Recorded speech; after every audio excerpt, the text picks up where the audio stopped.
tinnitus, in my mind, is both a physical and a mental sort of challenge, meaning that you hear the ringing, you physically hear the ringing, but you have to also sort of get your mind in the right place. And I really, really believe that.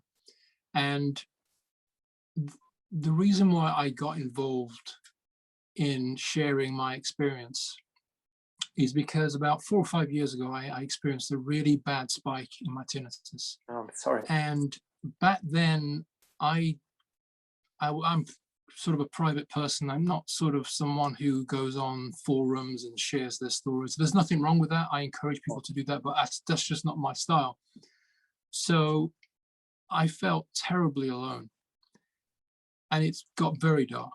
And I didn't know where to turn to. I went on all the forums, all the sort of, information forums, looking for and praying that, something would be coming up down the pipeline in terms of medical solutions. And it got really difficult. I'm a professional musician. I have to sort of play to earn money.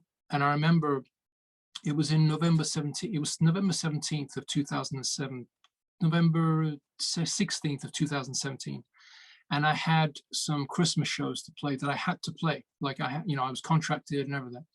And I was having this terrible spike in my ears. And I couldn't find many resources of where I could find help. And I Googled musicians with tinnitus, and I found one guy who had some tinnitus, and he was sort of, gave me a few tips. And then I found a DJ who had actually opened up about it. He's a very well-known DJ.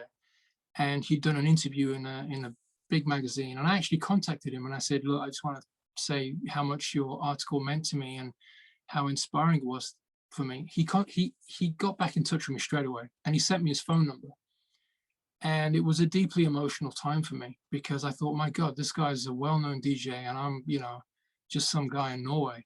And he said, look, if you need to talk, call me. I didn't call him because I didn't want to bother the guy. The guy was constantly on tour. He was like, all over the world, But we exchanged some messages. And for me, the idea that there was another guy out there in my position who could get it done, continue with being a musician, or a DJ in his case, it was inspiring to me. He got me out of that situation, and when I did the gigs and I got through it.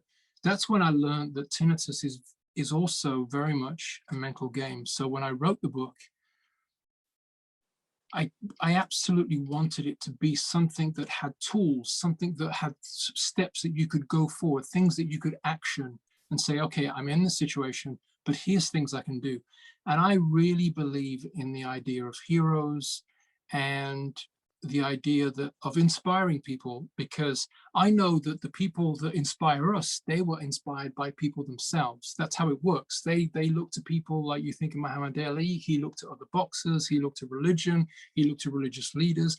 Everyone has people, when you see strong people, they have people in their head who inspire them. And it's almost like a chain that goes down. And I think it's very, very important for people with tinnitus to take steps to protect their hearing, but also to take steps to get their mind in the right place. And this is not some mystical meditation, Zen-like thing. I don't do that stuff. I wish I did. I wish I was that smart. But what I'm saying is that if you get pictures in your mind of strong people, there's another example I give, Roger Federer, who I think is an amazing person, athlete, all around amazing, right? And I read a quote. Yeah, sorry, Jack, I just wanted to say, I love that as well. I just wanted to interject, you talk about the pain aspect, don't you, with Roger Federer?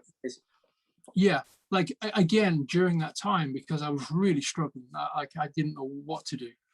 I remember reading a quote, and I don't know how I came across it, but he says something along the lines of, being a professional tennis player means knowing how to deal or how to manage playing while being injured or dealing with pain. And again, I was just like, it got me emotional, because I was like, that's how I feel, And I so getting to the point, I really encourage people who are struggling with tinnitus or any sort of challenge that they are facing, look to other people who have overcome challenges, because it will inspire you greatly. Like that film, When We Were Kings, man, I love that film. Like you can't help but stop that film at the end and go, I can achieve anything, I can do anything. And it sounds corny, it sounds ridiculous, and it's pretty much something that you could laugh at. But that's exactly the kind of thing that we need as people that suffer from tinnitus. We don't need to know that there's no cure. We don't need, because we already know that. We don't need to know that there's this and there's that, and the ENT is not going to help you. What we need to know is you can do it. You can get yourself out of a hole. And I'm saying this because I've been in some pretty dark places with my tinnitus. Like, it gets difficult. It gets really, really difficult, especially as a musician, because you got to pay bills, you got to keep going. You got two choices. You either stop music and give up what you've been working for your entire life, or what you love doing, since you're 14. I mean, my father's a musician. I mean, it goes deep, So you either give up music or you find ways to deal with it. That's the reality of it. That's just how it is. That's incredible. It's a lovely answer. Thank you very much, Jack. And